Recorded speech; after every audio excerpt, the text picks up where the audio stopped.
Écoutez, je vous lis l'avertissement les gars sur risque et j'enchaîne sur le marché parce qu'il y a énormément de choses à dire là en ce moment.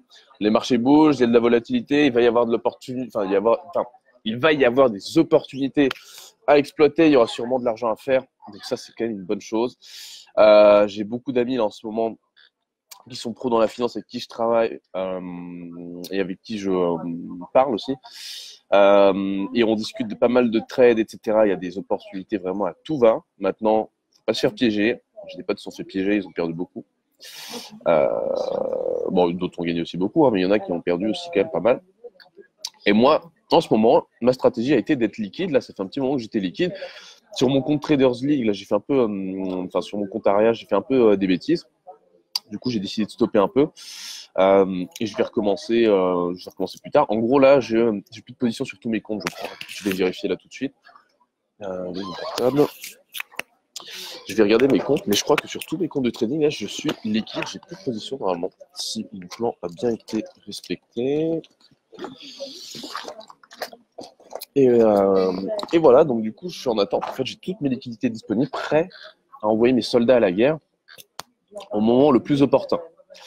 Et là, pour l'instant, comme je le dis tout le temps, quand volatilité il y a, quand il y a une grosse bataille sur les marchés, on laisse les gens s'entretuer et nous, on arrive quand le marché est beaucoup plus calme et on donne la frappe finale. Ok? Donc là, la clé, je pense, pour vous, pour moi, pour tout le monde, ça va être de laisser les marchés monter, baisser, voilà, se faire des allers-retours, des espèces de machines à laver dans tous les sens, laver les comptes de tout le monde. Clairement, je vous le dis, hein, c'est exactement ce qui va se passer. Il y en a qui vont gagner 2% la journée, qui vont reperdre 2% le lendemain et qui vont jamais vous le dire. Ça, je le sais très bien, c'est toujours comme ça. Donc là, la stratégie, moi, je vous donne la mienne. Faites ce que vous voulez. M'écoutez pas. C'est vous, vous êtes grand. Je vais vous donner ma stratégie. Dans des marchés comme ça, moi, ce que je fais, quand il y a de la volade, quand ça commence à baisser fortement, donc déjà, quand ça commence à baisser fortement, je vais vous expliquer ce qui se passe. Tous les mecs qui étaient short depuis 40 ans, ils vont commencer à couper leurs shorts. Ils vont être à plus 10 points alors qu'ils avaient un drawdown de moins 300 points depuis des semaines. Ils vont commencer à couper leurs shorts, à prendre leurs bénéfices rapidement. Ils vont dire, yeah, j'ai gagné sur mon short. Ils vont crâner sur les réseaux. Et puis ensuite, ils vont commencer à se mettre long en cachette. Ils vont commencer à se mettre long en cachette. Donc là, sur la baisse d'aujourd'hui, vous voyez sur le Dow Jones, sur le DAX, etc. Là, il y a des gens qui vont commencer à se mettre long. Et pendant qu'ils vont se mettre long, qu'est-ce qui va se passer? Le marché va encore plus torcher à la baisse.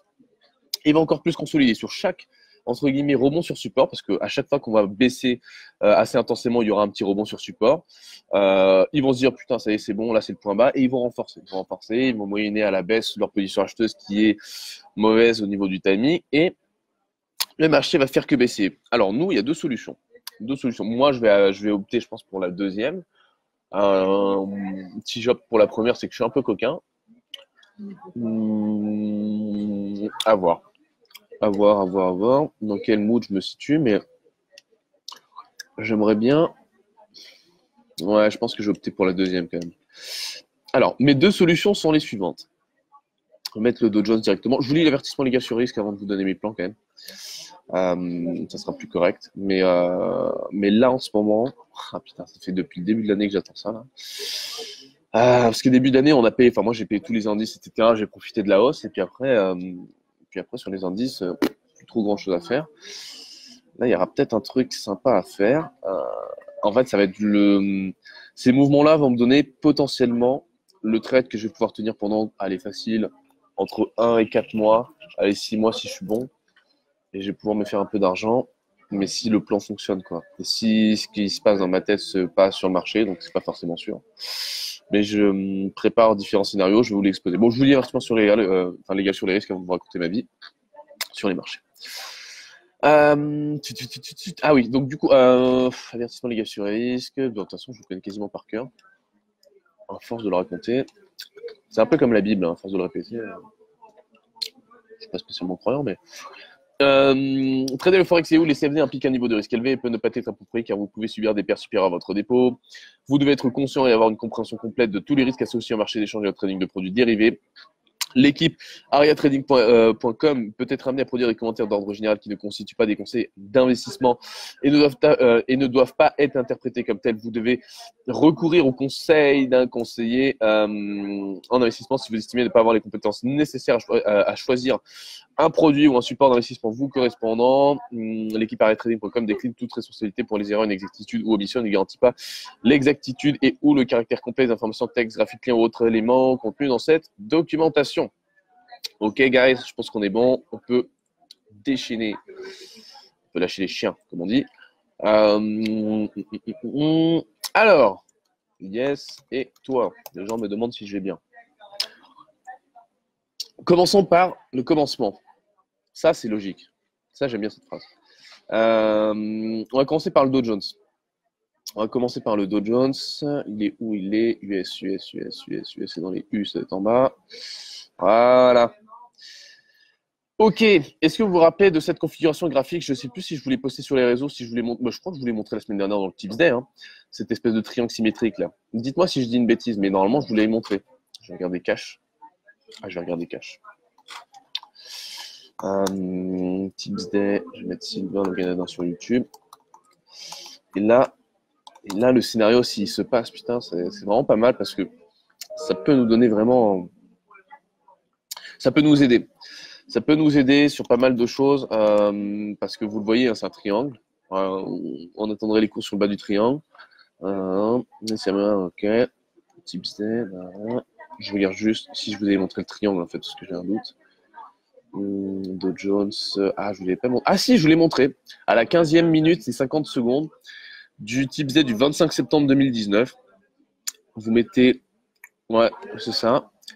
Tiens, je vous mets le lien du Tips Day sur le chat. À la 15e, ouais, on avait déjà évoqué ce triangle et là, il commence à marcher. D'ailleurs, n'hésitez pas à mettre des petits pouces bleus là sur la vidéo, ça serait cool. Je vous l'ai mis en lien. Oui, tu nous l'as montré, nous dit Alex. Ah, cool, Alex. Alex qui suit, c'est super sympa. Christophe qui nous dit salut. Salut Christophe. Jaurès, Tissep que l'on salue. Tissep que je connais très bien d'ailleurs. Pascal qu'on va saluer également qui nous rejoint. Et Patricia Fichter qui nous dit bonjour. Bonjour Patricia. Alors, triangle symétrique, vous le voyez ici en daily. Le plan, il est très simple. On était un peu sur du 50-50 en dessous de ce triangle. Ça pouvait très bien monter comme descendre. Ça, on n'en savait strictement rien. Hier, les chiffres US étaient extrêmement mauvais. On a eu un PMI et un ISM extrêmement mauvais. On a eu des chiffres qui ont rallié en fait des plus bas de 2009. Donc, pour vous dire à quel point c'était mauvais, hein. Ça fait 10 ans qu'on n'a pas eu des chiffres aussi mauvais. Du coup, les perspectives de croissance aux US on a pris un coup dans les dents. Et du coup, voilà, forcément, le marché vend. J'en parlais avec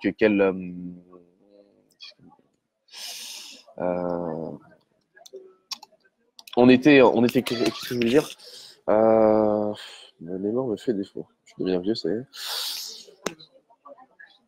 Oui, le marché baisse. Merci Julie. Putain, heureusement que Julie est là. Le marché baisse. Et pour quelle raison, du coup?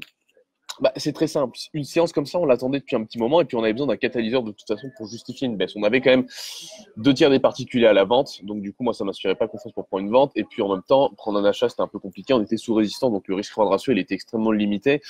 Il nous faudrait un achat, en fait, sur le bas. Ici, regardez, je vais vous montrer sur le graphique. Je vous le mets en jaune. D'ailleurs, je vais prendre ça. Hop. Il faudrait, voilà, pour avoir un risque-reward ratio un peu sympa, il faudrait éventuellement des achats là, stop très court là pour viser là. Et là, on aurait des risques-reward ratio de 1 pour 1,5, voire 1 pour 2. OK? Donc, le plan, il est très simple. Plan numéro 1, je vais écrire en même temps que vous, et ce sera fait. C'est soit vous mettez entre M1, M5 et M15, donc ça va être pour du day trading. Sur chaque rebond, vous tentez des ventes jusqu'à, du coup, 25 600.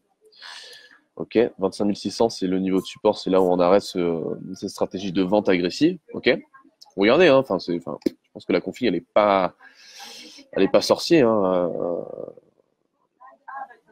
Voilà, c'est un marché qui baisse. Il y a encore une marge de progression assez intéressante à la baisse. Si on force un peu, on peut même voir 25 400, mais 25 600, ça sera déjà très bien comme niveau pour arrêter. On est actuellement à 25 000, combien non, on est à 26 500, non, 26 446. Ok. Ah, on a encore beaucoup, hein. On a encore 800 points à aller chercher à la baisse. 840 points. 847 points de potentiel baissier. Donc là, pendant 847 points, vous dites qu'il y a une tendance baissière. Ok, donc ça c'est pour les gens un peu coquins, un peu agressifs, qui veulent exploiter le scénario un peu intraday, baissier. Moi je vous le dis, je ne sais pas encore si je vais le tenter ou pas. En tout cas pas sur mes autres comptes. Si je le tente, ça va être avec un petit compte dynamique où il n'y aura pas beaucoup d'argent, mais juste pour faire le fou, ou peut-être sur mon petit compte Aria, là, vu que j'ai fait un peu le fou dessus. J'ai une stratégie un peu dynamique, donc là-dessus je suis un peu risqué. Mais sur les comptes safe, etc., je ne tenterai pas. Enfin, j'ai pas envie. Parce que sur les comptes safe, ce que je vais attendre, par contre, moi, c'est le retour sur 25 006. Ok. Stabilisation, à voir si ça casse pas. Si ça casse, bon, tant pis. Mais si ça casse pas, retour sur 25 006, je paierai là pour essayer de viser là-haut. Voilà, ça c'est possible, mais c'est pas forcément ce que j'ai. C'est pas forcément ce qui va arriver. Donc du coup, bon voilà. Moi, la stratégie la plus safe, la deuxième, celle que j'appliquerai à tous mes comptes entre guillemets sécures. Hein, donc c'est les comptes où je mets un peu mon argent d'épargne, etc. En gros, où je veux pas prendre de risques. 25 006, ça va être peut-être le niveau où je vais acheter des actions. Donc, je vais pas forcément, ou je vais même acheter peut-être l'indice, hein, mais bien en futur. Je sais pas. En tout cas, je vais peut-être pas acheter des actions US là parce que c'est un peu cher, mais peut-être juste l'indice à ce moment-là. Ou prendre des calls parce qu'il me semble que la volatilité n'est pas chère. Bon, les options, on en parlera une autre fois. Donc du coup, 25 006 pour les stratégies plus sécures pour payer, éventuellement. Donc après, ça sera à voir en fonction de ce qui se passera en H4, etc. On n'achète pas un couteau qui tombe. Donc clairement, il faudra des stabilisations, des grosses mèches comme ça pour justifier un achat pour moi. Donc ça, c'est le plan un peu sécure, je vais dire, le plan un peu sécuritaire, je vais le dire comme ça.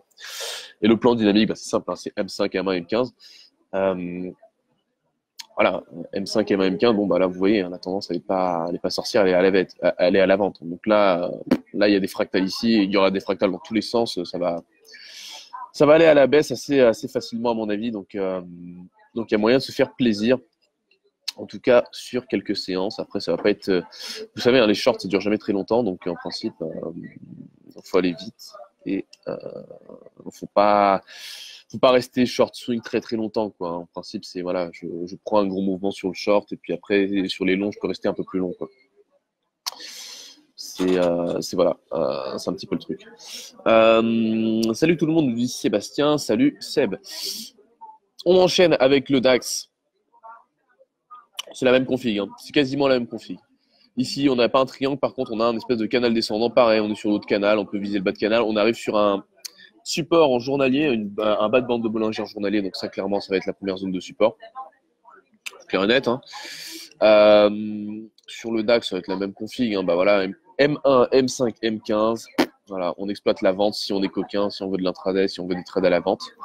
Pas très compliqué. Hein. Donc ça va être je vais mettre le scénario coquin. Hop, je vais le noter comme ça. J'ai envie de donner des noms un peu sympas. On a marre d'être ça. Le plan sécure là-dessus, ça serait quoi? Le plan sécure là-dessus, ça serait quoi? 11 400, 11 200.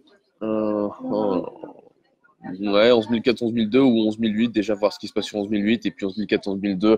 Allez, 11 400, 11 200. Bon, si on vient à 11 400, 11 200, ça sera énorme à mon avis. Enfin, ça, très peu de chances que ça se fasse. Si ça se fait, tant mieux. Réfléchir. Je vais mettre réfléchir à passer long action allemande. Donc, c'est pas sûr, c'est une réflexion. Ça veut pas dire qu'on va payer un allemande, du coup. Deux scénarios possibles. Soit Trump, justement, ils reprennent les négociations avec la Chine. Là. Soit ça se passe très mal. Du coup, les marchés chutent. Ensuite, avant le rallye de Noël, enfin, avant la fin de l'année, ils nous annoncent des bonnes nouvelles. Le marché paye, on a un rallye de Noël et puis du coup, on prend 8-10%. Soit on a un marché qui est baissé jusqu'à décembre. Par contre, en janvier, ça repart à la hausse. Voilà, ça, c'est mes deux scénarios. En tout cas, moi, j'ai un scénario où ça repartira forcément à la hausse. Enfin, c'est un scénario, bien sûr. La question que je me pose, c'est est-ce que ce sera décembre ou janvier? Voilà. Alors, est-ce que voilà, ce sera le premier trimestre 2020 ou décembre pour le rallye de Noël. Entre-temps, c'est pour ça que même si ça baisse, je m'en fous, je le laisse baisser. Je sais que mon plan, il est ailleurs, moi. Ma vision, elle est à long terme et du coup, je laisse baisser pour mieux le payer. Donc, je ne le paierai clairement pas sur ce niveau-là. Peut-être que je prendrai des ventes en spéculatif, je ne sais pas encore, mais c'est un petit peu ça. GBP-USD, j'en parlais avec un pote avec moi qui a un petit fonds d'investissement à Londres, et lui, du coup, qui traite beaucoup la livre, parce que forcément, bah, il est britannique, ce gars, et du coup, il connaît même très très bien les fondamentaux de ce qui se passe chez lui. Lui, il me disait quoi déjà, lui short, enfin, lui, il était comme moi, il était short, sauf que lui, il était un peu plus agressif, mais il visait des TP un peu moins ambitieux, il visait des 1,22, des trucs comme ça comme TP. moi, je suis quand même sur un TP à 1,16, 1,18 sur le GBP/USD. J'ai pas encore pris de short swing. On est dans des zones sympas, on arrive sur un support, mais oui, effectivement, pour moi, c'est un scénario qui a du sens. GBP/USD à la vente, c'est un scénario qui a du sens. Euro-dollar. Pour ceux d'entre vous qui le savent, qui ont suivi le trade de l'époque que j'avais partagé sur le groupe Aria, le trade swing euro-dollar, eh ben on est toujours dedans. Et puis il se passe très très bien. On a un peu plus de 100 points de gain. On a 150 points, si je dis pas de bêtises, hein, un truc comme ça. 90, non, ouais, peut-être 95 points de gain. Ce qui est bien, hein, ce qui est très bien. On encaisse du swap, ce qui est excellent. Donc on a une vente à 1,1066,2, un ATP à 0,9566,2, un stop à... Il est où mon stop? Là je sais plus, je l'ai retiré. Bon, mon stop il était par là, hein, je crois à 1,15, un truc comme ça. Je l'ai retiré, je sais pas, j'ai ma ligne, mais ça arrive. Trade qui suit son cours et qui est toujours OK. Bitcoin, je n'en ai plus en portefeuille, il se prend une claque monumentale. Je sais pas trop quoi faire là-dessus, donc je le laisserai. Après, il y a un gros, vous voyez ici, hein, il y a un gros, comment on appelle ça? Canal baissier. Non, c'est baissier. Après, voilà, je connais pas assez bien les fondamentaux du Bitcoin pour vous dire s'il va monter ou descendre comme ça. Donc, c'est un peu une zone grise pour moi. De là, vous dire est-ce que je le paierai ici? Bah, pas spécialement, ça me chauffe pas. Donc à voir. Apple. Alors, si vous êtes chez JFD notamment, vous pouvez trader les actions sur MT4. Du coup, vous pouvez trader du Apple. Sous les plus hauts historiques, si je dis pas de bêtises, ouais. On est sous les plus hauts historiques. Pour l'instant, pas de config baissière là-dessus. Amundi, rien de spécial. Amazon, on est sur du... Ouais, oh, putain, la vache. On a une épaule tête épaule, là. Putain, c'est magnifique, ça. Ça, c'est le genre de scénario qu'on aime bien parce que je vais la mettre directement sur Twitter. Ah, on a une superbe épaule tête épaule, là. Je sais pas si vous l'avez vu. Amazon. Oh, la vache. Putain, c'est magnifique, ça. Je vais la mettre partout sur les réseaux, cash. Épaule. Bah, c'est un scénario baissier, ça. Si on casse la ligne de coulage, c'est un scénario baissier. Ah là là, il y a peut-être une vente swing à prendre sur Amazon, là. Ah, la bonne nouvelle. Ah, épaule, tête, épaule, magnifique.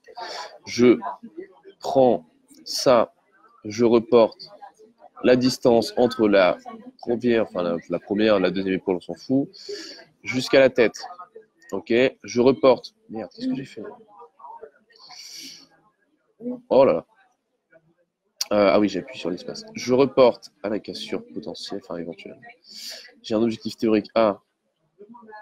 Waouh, il est énorme. Et je vais mettre un TPA. Je vais mettre un TPA éventuellement 1410. Comme ça, c'est un chiffre pas trop rond. Alors, ça serait un trade qui aurait en pourcentage un potentiel de baisse de 17% s'il se fait. Oh la vache. Oh la vache. Ah ouais, s'il se fait, putain, celui-là, il va être violent. 17%. Ça, c'est une vente à découvert sans levier. Donc, vente à découvert d'Amazon sans levier, potentiellement 17%. Enfin, je dis ça, je dis rien. Horizon de temps. Les mouvements, ils prennent combien de temps à être faits sur Amazon en principe? Pour prendre à peu près 19%, ça a pris de juin à juillet. Putain, ça se fait vite en plus. Et pour reperdre, du coup, ces mêmes pourcentages-là, ça lui a pris 41 jours, donc 12 juillet, 22 août. Ah ouais, mais c'est assez court, hein, mais ça peut se faire très très vite en fait. Hein. Donc là, en gros, on serait sur un scénario, ouais, à peu près comme ça, de, ouais, même, allez, même si, même pour la fin de l'année, on peut l'avoir, ce scénario à moins 20%. Sans levier, en plus, ça peut être pas mal. Enfin, en vrai, sans levier, ça a du sens, ce truc-là. Épaule, tête, épaule, hein. Bah écoutez, je vais le publier sur les réseaux sociaux. J'aimerais bien que vous likiez, partagiez, entre guillemets, mon prochain tweet là, qui va sortir sur Amazon et mes prochains posts Facebook sur Amazon, parce que là, clairement, c'est un beau trade et j'aimerais bien que les gens en profitent. Non, c'est très très beau, hein. C'est propre. Il y a de l'action. Je vous avais promis de l'action, il y a de l'action. Là, vous voyez, le marché est quand même extrêmement dynamique. Ça faisait un moment là qu'on attendait. En plus, j'en parlais avec d'autres gars de l'industrie. On se disait, putain, on se fait chier et tout machin. Là, ça bouge. Là, ça bouge, ça y est. Et ce qu'on attendait tous est en train de se passer, c'est-à-dire que les marchés bougent, éventuellement on se pète un peu la gueule, et du coup que ça crée des opportunités pour nous.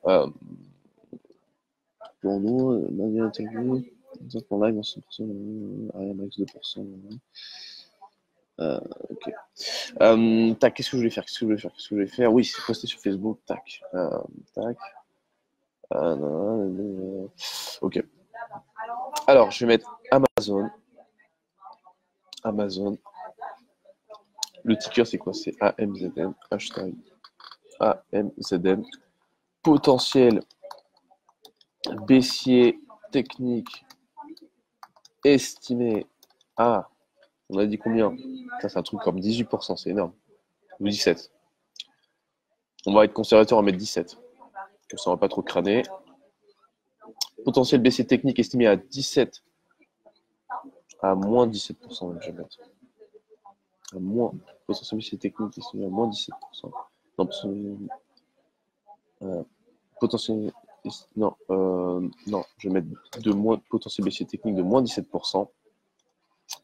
Si l'ETE, l'épaule cette épaule, casse sa ligne de coup,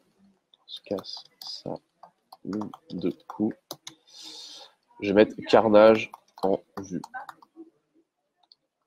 Ouais, c'est bien ça. Qu'est-ce que vous en pensez? Est-ce que ce poste vous plaît? Moi, il me plaît. Je vais mettre un petit tigre. J'aime bien les tigres. Hop, je vais le publier partout. Là, clairement, les gars, on a un trade. Ça, clairement, si vous avez une watchlist, j'espère que vous avez une watchlist. Une watchlist, c'est quoi? Une watchlist, en fait, c'est tous les trades. Donc, moi, typiquement, je le fais à l'écrit, hein, mais vous pouvez le faire comme vous voulez. Une watchlist, c'est là où vous marquez tous vos trades les plus intéressants. Donc, typiquement, moi, j'ai marqué les trades Dow Jones à l'achat secure, le Dow Jones à la vente un peu agressive.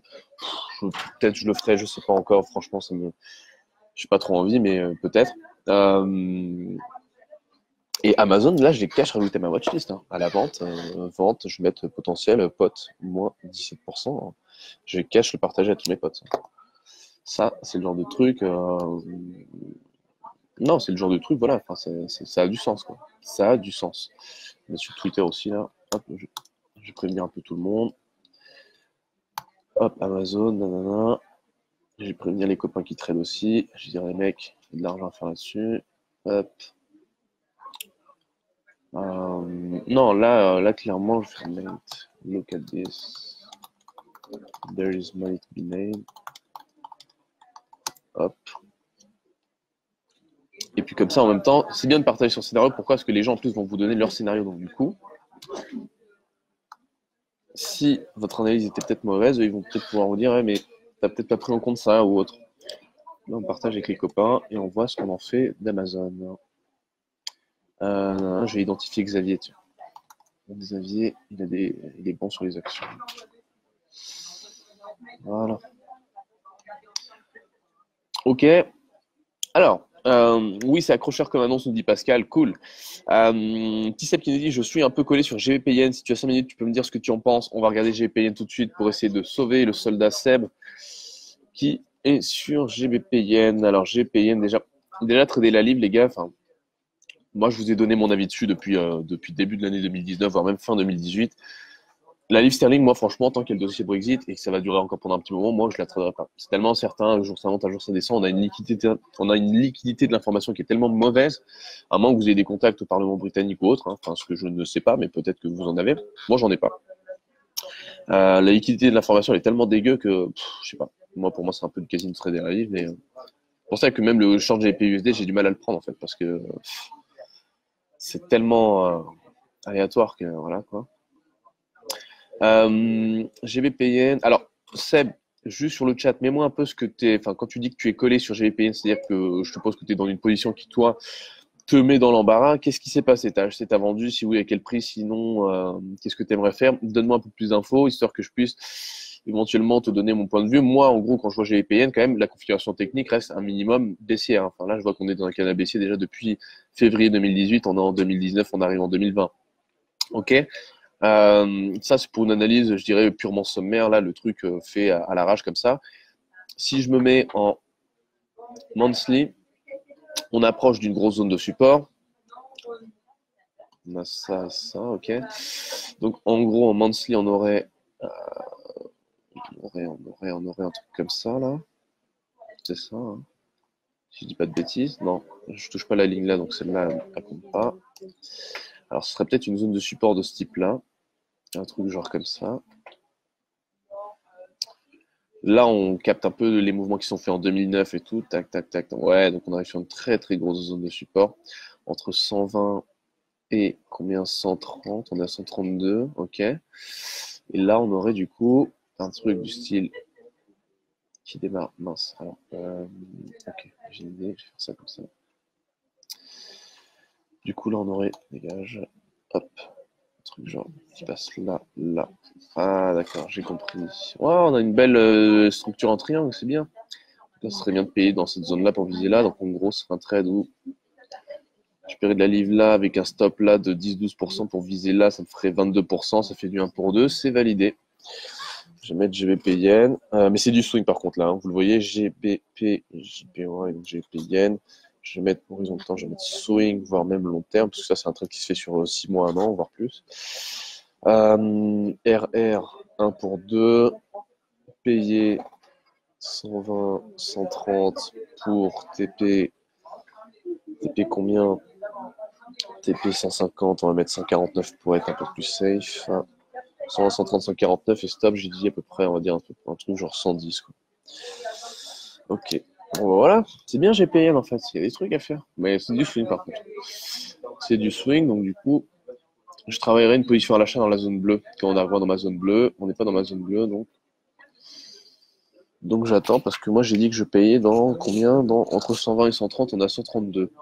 Entre 120 et 130, ça me paraîtrait acceptable pour le payer. Donc stop, du coup j'ai dit 110 et TP 150. En vrai, on peut même aller jusqu'à 160, je pense. Voilà. Tu as pris, oui, c'est accroché. Réponse à, tu as pris cette position via Aria Signal le 24 septembre, nous dit Pascal. Ok. Ok, moi j'enchaîne avec mes scénarios. GLE, c'est Société Générale. Société Générale, qu'est-ce qu'il y a à faire dessus? Donc, si vous tradez les actions via JFD ou un autre broker partenaire pour la Traders League, SOG, j'ai pas de plan dessus. Honnêtement, ça ressemble à rien. On a un canal descendant, ok, on est sur le bas de canal, ça peut se payer pour là-haut, mais moi je ne paye pas les bancaires. J'ai plus tendance à les shorter d'ailleurs.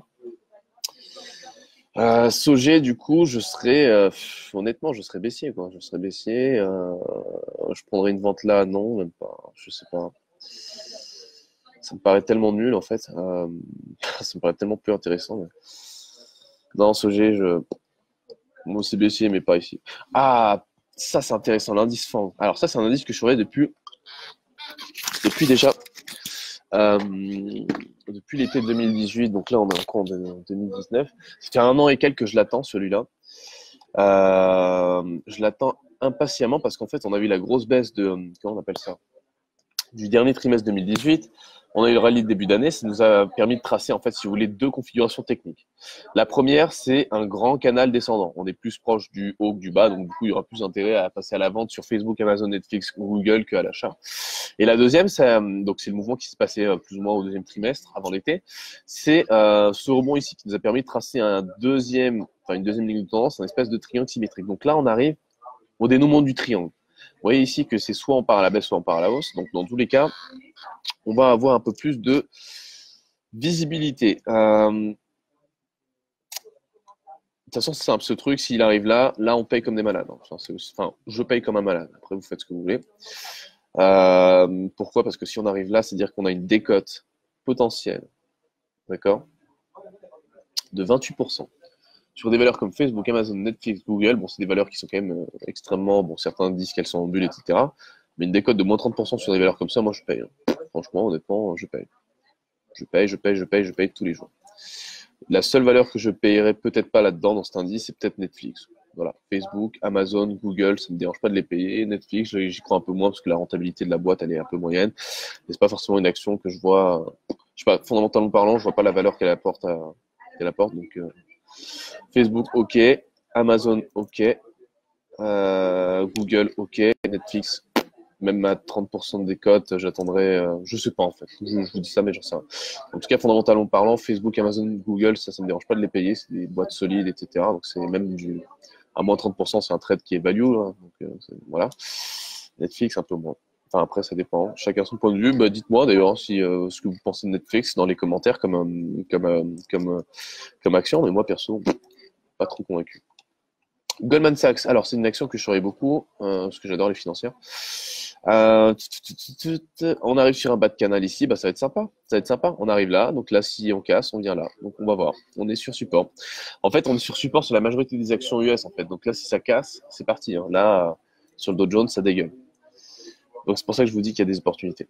Je vous rappelle les deux scénarios, c'est soit vous mettez en intraday très court M1, M5, M15, vous tentez des petites ventes via rien sur le Dow Jones, ça c'est un scénario possible, vous n'êtes pas obligé de le faire, moi je vais peut-être pas le faire, j'en sais rien.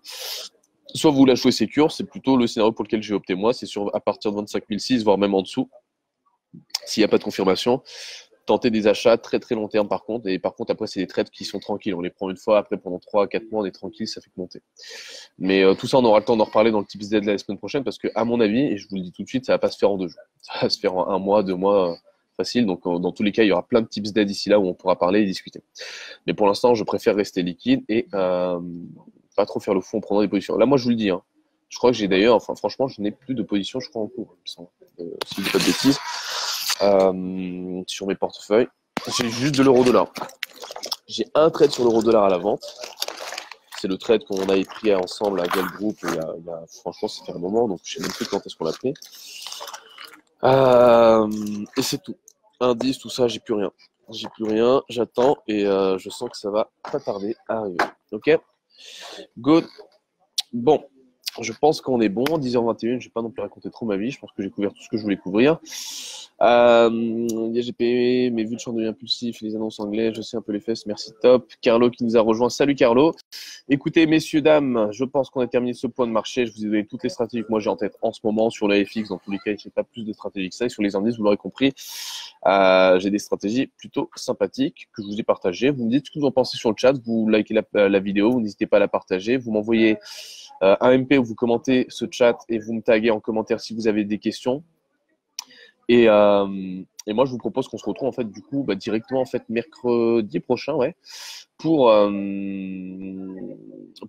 coup un nouveau point de marché. Je vois sur le chat d'ailleurs que certains ont mis des pouces bleus sur le Tips Z la semaine dernière. Je vous remercie énormément. Donc c'est la vidéo que j'ai mis en commentaire là dans le chat, les indices avec le drapeau américain, etc. Description qui a été joliment faite par notre chère Marie. Voilà, n'hésitez pas à mettre des pouces bleus, à partager cette vidéo, ce Tips Day. En tout cas, c'est vraiment cool. Et nous, on se retrouve mercredi prochain et sur les différents réseaux sociaux pour de nouvelles aventures. À très vite. Bye bye.